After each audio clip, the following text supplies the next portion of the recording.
আসসালামু আলাইকুম সবাইকে। আজকে আমি চাইনিজ সবজি রান্না করব, সেটা রেসিপি শেয়ার করব সবার সাথে। চলুন শুরু করি। তো এখানে আমি সবজি কেটে নিয়েছি, ক্যাপসিকাম, গাজর, আলু আমার কাছে ছিল, পেঁপে। আলু সচরাচর দেয় না, বাট আমি দিলাম ছোট একটা। টমেটো, পেঁয়াজ সব কেটে নেওয়া হয়ে গিয়েছে। প্রথমে আমি সবজিগুলো একটু ভাপ দিয়ে নেব। তো এখানে আমি সব সবজি দিয়ে দিয়েছি, ক্যাপসিকামটা বাদে। তো এটা আমি একটু ভাপ দিয়ে নেব। পানিটা একটু বরফ চলে আসলে আমি সবজিগুলো নামিয়ে ফেলবো আর কি। তো এর মধ্যে আমি কোনো হলুদ দেবো না, জাস্ট একটু লবণ দিয়ে আমি সেদ্ধ করে নিই, মানে একটু ভাপ দিয়ে নেবো আর কি। তো বরফ উঠে গিয়েছে, আমি সবজিগুলোকে নামিয়ে নিয়েছি। তো অন্য একটি কড়াইতে আমি রান্না বসিয়ে দিলাম আর কি। প্রথমে আমি পেঁয়াজ দিয়ে দিলাম, পেঁয়াজের সাথে লবণও দিয়ে দিলাম। এটা একটু ভেজে নিচ্ছি আমি শুরুতে।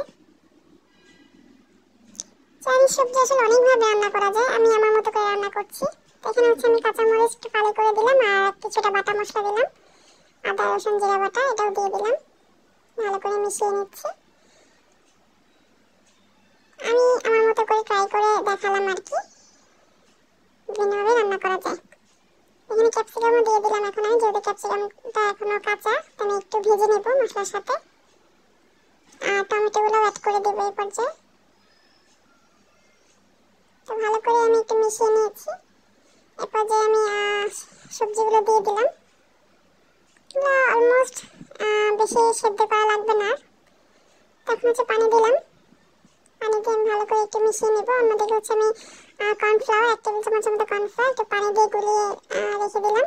এখন আমি একটু টমেটো সস দিয়ে দিলাম উপর দিয়ে।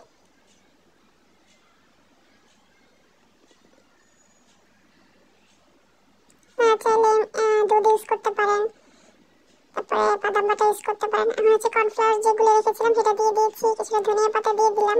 দিয়ে আমি একটু জাল করবো। সবজিটা আমার প্রায় হয়ে গিয়েছে, ঘন হয়ে গিয়েছে দেখতে পাচ্ছেন। চুলাটা আমি বন্ধ করে দিয়েছি, রান্না কমপ্লিট। আমি নামিয়ে নেব। খেতে কিন্তু অনেক ভালো হয়েছিল, আপনারা ট্রাই করে দেখতে পারেন, একদম সহজভাবে দেখিয়েছি। আল্লাহ হাফেজ।